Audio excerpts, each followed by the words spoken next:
First up, we have Daniel. He is the definition of a creative multitasker. We can find Dan at his desk at 4 in the morning, working on his latest sketch for his future restaurant, writing his submission pilot for his Netflix dramedy, and managing his nightly staff of 55 halos. Are you intrigued? Me too. Please join me in welcoming to the stage, Daniel Reji.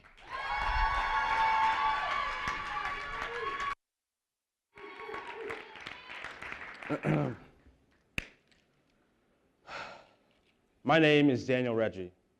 I'm 21 years old, and I'm an imposter. I am the proud son of 2 immigrants. Both my mother and my father have master's degrees in engineering, and I am an Indian male who isn't very good at math or science. I didn't have a TV growing up. It's one of those weird things that my mom just didn't believe in. But she did believe in one thing. Education wasn't just everything, it was the only thing. And my parents split up when I was 8. They didn't agree on much, but that they definitely agreed on. When you're supposed to be good at something and you're not, you start to overcompensate. And as a kid, I did exactly that. I thought that if I played an instrument, surely my parents would be so proud of me. I picked up a clarinet, went to my winter concert, played hot cross buns. It's literally 3 notes, and I somehow messed it up. I was completely mortified. After the concert, my parents didn't even pretend to be proud. I threw away my clarinet when I realized I would never hit that bar they set for me. My parents don't praise average.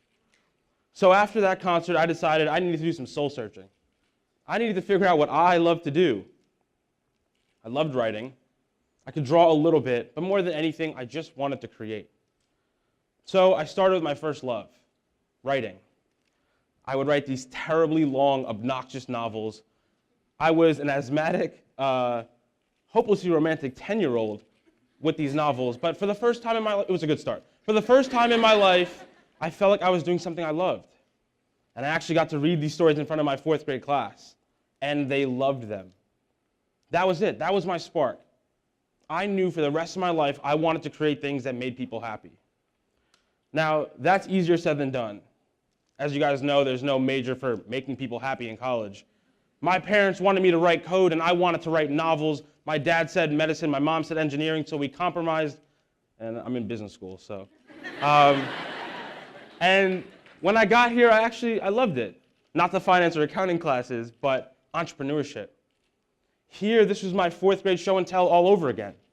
Here, I could take these great big ideas that I had and turn them into something real, something that mattered.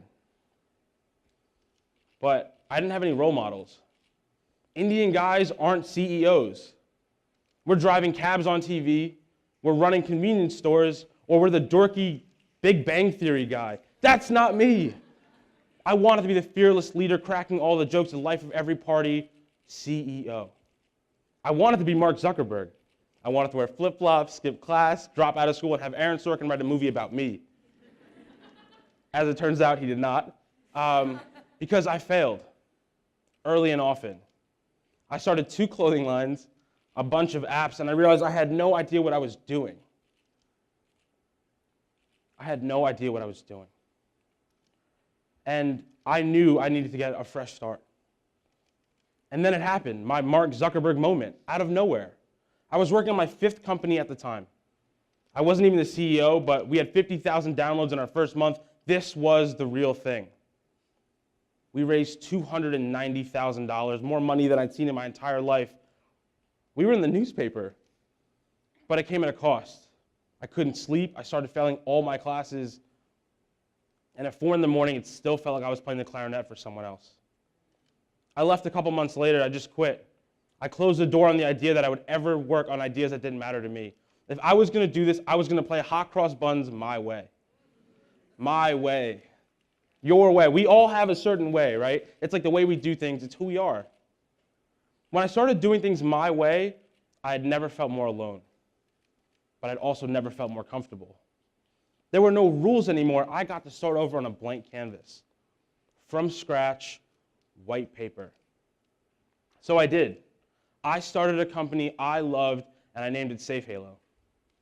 And for a year, all I heard was, Dan, this is a great idea, but this is the way it's always been done. The way it's always been done. They were talking about my idea, but I realized they were also talking about my entire life. Sure, I can't tell you how to code, but I can tell you this. The way it's always been done is the starting point to where you truly begin.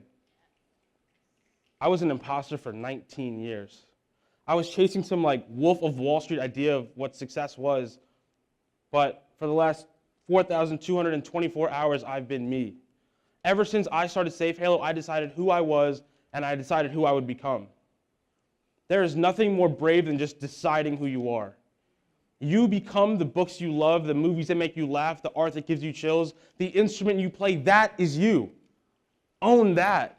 Don't do it for someone else. Whatever it is, do it for you. Thank you.